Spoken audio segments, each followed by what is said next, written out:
karena ada rambu-rambu yang kita tidak boleh langgar ya. Iya. Jadi kegiatan dakwah itu kita jaga juga, jangan sampai kegiatan dakwah itu nanti dipahami atau disalahpahami oleh orang pihak-pihak tertentu yang akan mempersulit kita.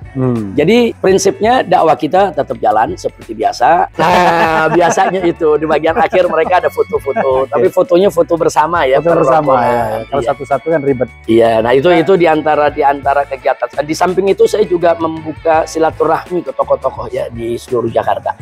Jadi kita datangi. Halo saudara, puji Tuhan. Apa kabar saudara hari ini? Doa kami saudara tetap dalam keadaan yang selalu sehat dan diberkati oleh Tuhan. Amin, amin, puji Tuhan. Saudara, kita bersyukur kepada Tuhan karena sampai hari ini bangsa dan negara kita Indonesia tetap dalam kendali Tuhan, penuh dengan damai, penuh dengan sukacita, dan terasa sekali sikap-sikap yang indah yang ada di bangsa negara kita. Kali ini kabar yang luar biasa datang dari seorang Habib yang sangat kontroversial dulu. Pernyataan-pernyataannya, ceramah-ceramahnya yang membawa keresahan. Tetapi kali ini setelah sekian lama beliau tidak tampil di media-media elektronik atau di media massa lainnya, kini beliau tampil. Dan saudara-saudara, bahasa-bahasa yang digunakan,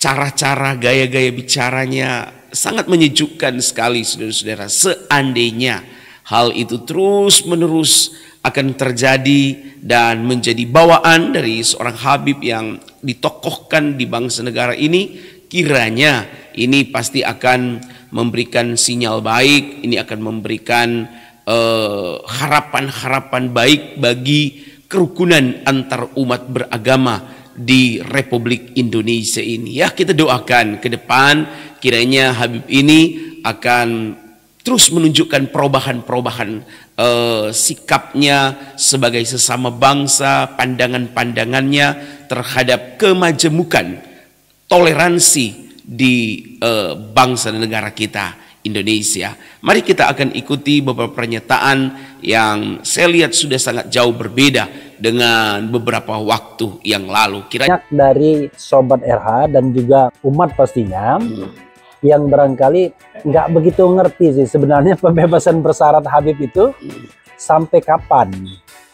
Nah, lalu kenapa kok pembebasan bersyarat? Jadi memang ini pertanyaan yang ringan, tapi kan orang perlu tahu kok PB.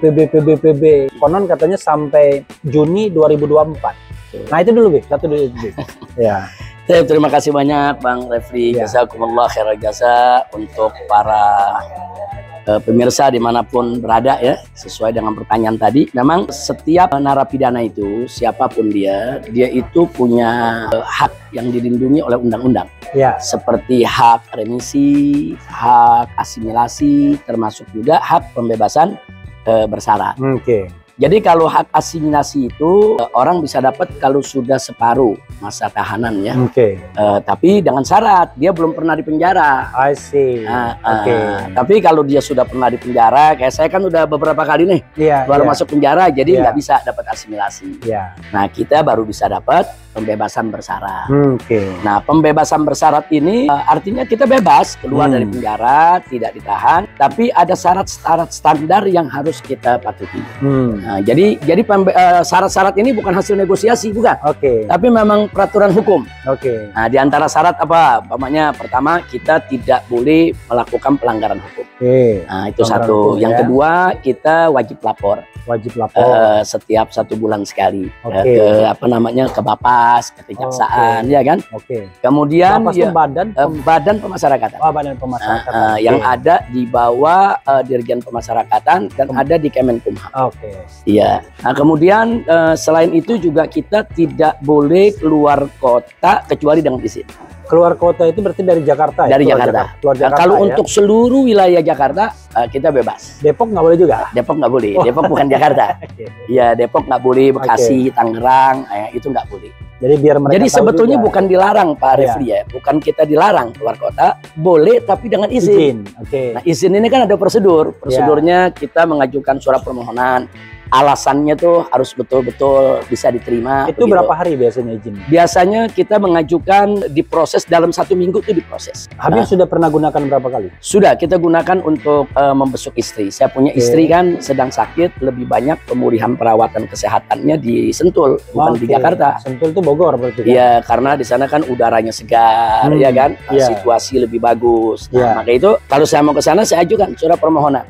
Nah, alasannya apa? Untuk besuk istri karena istri sakit. Nah, kita mesti buktikan betul apa enggak sakit. Mana surat dokternya? Nah, kalau itu diterima, nanti mereka keluarkan surat izin.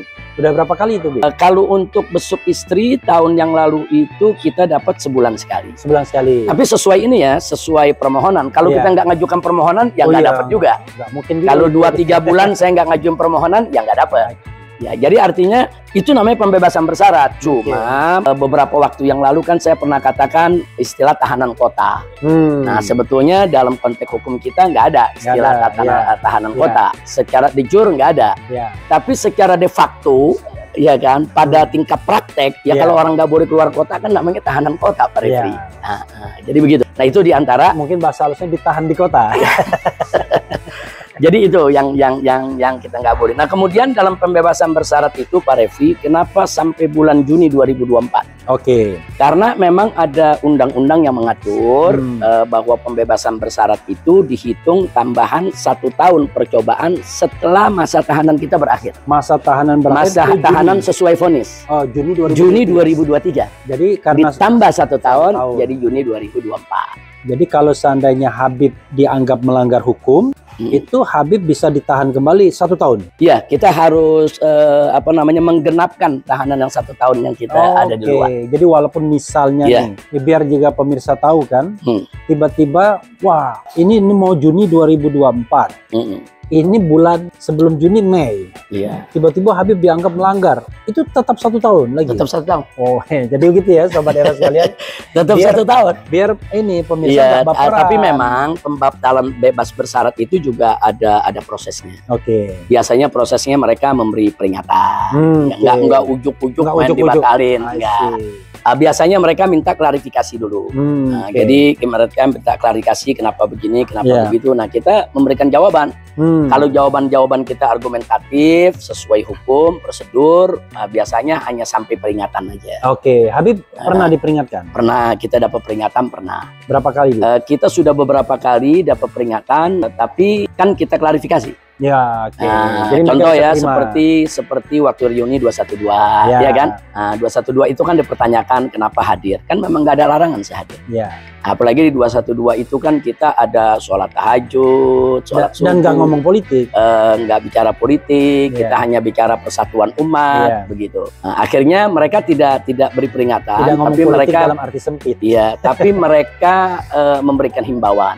Himbauan dalam konteks kesehatan. Ya, karena ini kan waktu itu artinya kita baru pulih lah dari COVID ya, dengan kerumunan semacam itu. Saya dihimbau untuk lebih bisa menjaga kesehatan. Ya, kita welcome aja, kita anggap itu himbauan.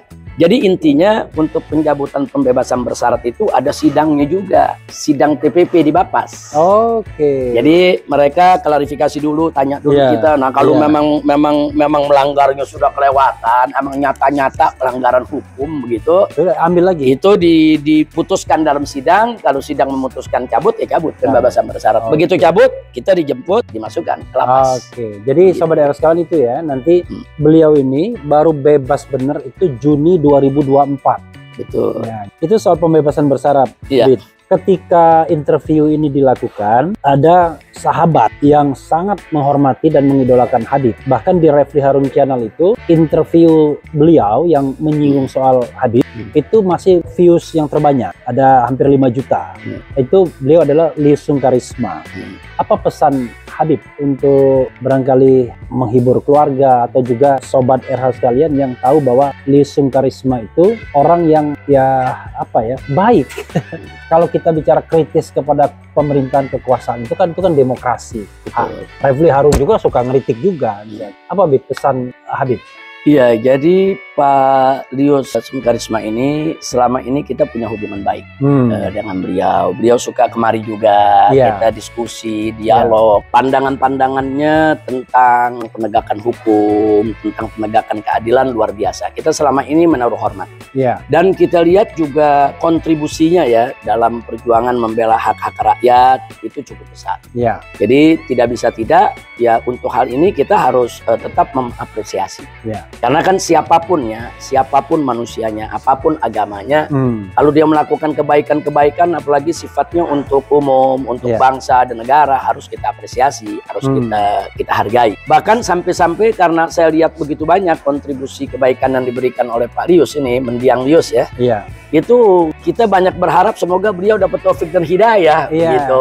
Kan karena kan kita begitu ngelihat ada orang baik nih, saya sebagai ustadz ya. Kita kalau ngelihat ada orang di luar Islam ya, ada yang baik, itu selalu kita kan ya mudah-mudahan orang semacam ini dapat taufik, seperti dapat hidayah. Paman Rasul ya, itu selalu yang kita harapkan semacam itu. Tapi untuk keluarga Pak Lius yang ditinggalkan Pak Lius sekarang, ya kita mau sampaikan. Tadi Paman Rasul Abu Thalib. Ada alinya cuma nanti masalah Abu Thalib. Iya, Paman Rasul kan di sana ada Abu Lahab, ya kan, yang memusuhi dan lain sebagainya. Tapi juga jangan lupa ada paman-paman Nabi seperti Abu Thalib yang semenjak awal dakwah Nabi selalu membela. Nah, jadi sekali lagi ya kita ikut kehilangan, yang selama ini ikut menyuarakan keadilan.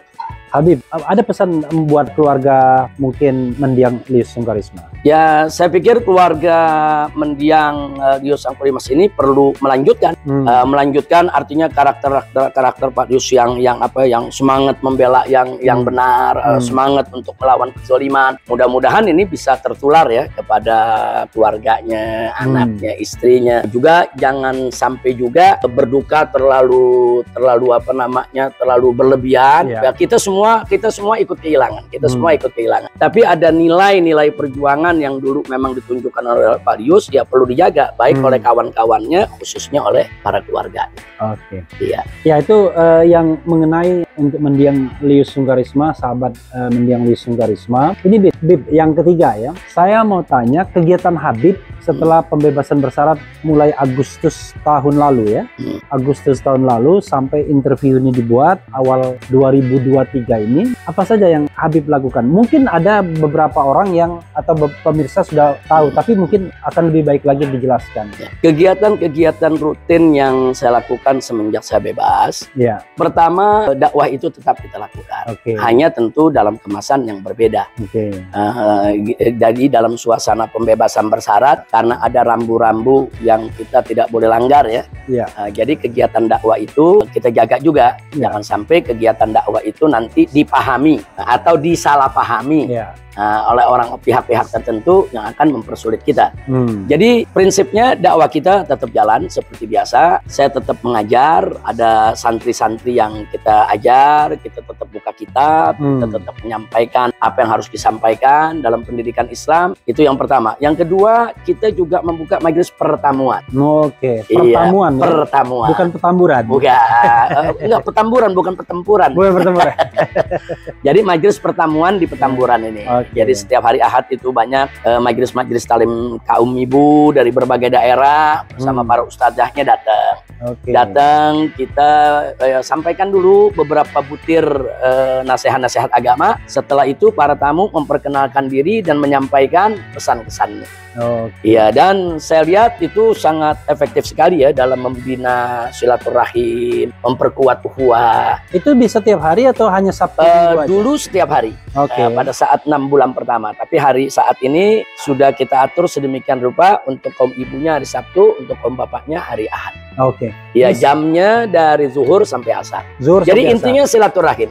Silaturahim. Saya memberikan materi keagamaan sebentar, nggak lama. Setelah itu ya mereka menyampaikan kesan-pesannya. Biasanya yang mereka tunggu tuh momen foto-fotonya itu. Nah, biasanya itu di bagian akhir mereka ada foto-foto. Tapi fotonya foto bersama ya. Foto bersama ya. Kalau satu-satu kan ribet. Nah itu di antara kegiatan. Di samping itu saya juga membuka silaturahmi ke tokoh-tokoh ya di seluruh Jakarta. Jadi kita datangi orang-orang tua kita, guru-guru kita yang di Jakarta ini kan banyak kan. Di Jakarta nih ada Kiai Haji Maulana Kamal Yusuf di Paseban sana, ada Kiai Haji Mahfuz Asirun di Cengkareng sana, ada Kiai Haji Munawir Asli di di Klender sana. Kemudian masih ada lagi insya Allah ke depan Kiai Syukron Makmun di Jagakarsa. Jadi semua orang-orang tua ini kita silaturahim, kita datangi. Karena kan saya udah nggak boleh keluar kota nih, ya saya silaturahim keliling Jakarta aja Pak Refli. Jadi hikmahnya ya. Iya. Jadi mereka yang di Jakarta paling tidak hikmahnya adalah beliau lebih banyak waktu untuk bersilaturahmi di Jakarta. Betul. Nah di samping itu sisanya kita lebih banyak baca kitab sama nulis kitab. Kalau secara hitungan, Habib boleh sebenarnya menghadiri undangan di luar Pulau Jawa, misalnya seberang. Ya secara secara de jure saya boleh keluar kota, boleh keluar pulau, bahkan boleh keluar negeri, asal tapi izin. harus izin. Tidak dapat izin. Dan ada tingkatan. Kalau kita keluar kota dari Jakarta, ini izinnya cukup di tingkat Bapas. Tapi kalau pergi keluar pulau, seperti ke Sumatera, Kalimantan, itu izinnya di tingkat Kanwil. Berjenjang. Nah kalau keluar negeri, katakan mau umroh misalnya, nah, itu izinnya di tingkat kementerian. Iya, dan tentunya semakin tinggi tingkatan, itu kan memerlukan waktu yang cukup lama ya. Kalau di tingkat Bapas mungkin 2-3 hari minta izin selesai. Kalau tingkat Kanwil kan bisa seminggu, 2 minggu. Kalau tingkat menteri mungkin bisa sebulan. Asal jangan setahun aja. Kalau setahun. Jadi bukan nggak boleh, boleh. Umroh boleh. Kalau umroh alasannya apa? Oh ini kan ritual keagamaan. Iya. Selama alasannya masuk di akal, atau kita mau keluar kota untuk apa? Berobat umpamanya. Karena di Jakarta nggak ada rumah sakit yang menangani ini. Saya harus di rumah sakit. Boleh, nggak ada masalah. Tapi semua harus pakai proses perizinan. Bib, Bib, closing statement Bib. Dalam kesempatan ini saya ingin mengajak semua, ayo sama-sama lah kita perbaiki hubungan kita dengan Allah Subhanahu wa Ta'ala. Insya Allah kalau hubungan kita dengan Allah kita perbaiki, nanti semua kesemrawutan yang ada di sekitar kita Allah yang perbaiki buat kita. Nah, jadi yuk sama-sama kita perbaiki hubungan kita dengan Allah. Kita tegakkan sholat 5 waktu, puasa Ramadan, zakat harta kita, jadi orang yang baik, jujur, jangan dusta, jangan bohong, jangan ingkar janji, jangan berbuat zalim. Kita beresin hubungan kita dengan Allah. Nanti urusan yang semrawut nih yang ada di luar nih, Pak Refli, insya Allah Allah beres. Allah beresin. Kita punya utang piutang, punya kesulitan, punya kasus, punya ini, punya itu, semua akan Allah beresin.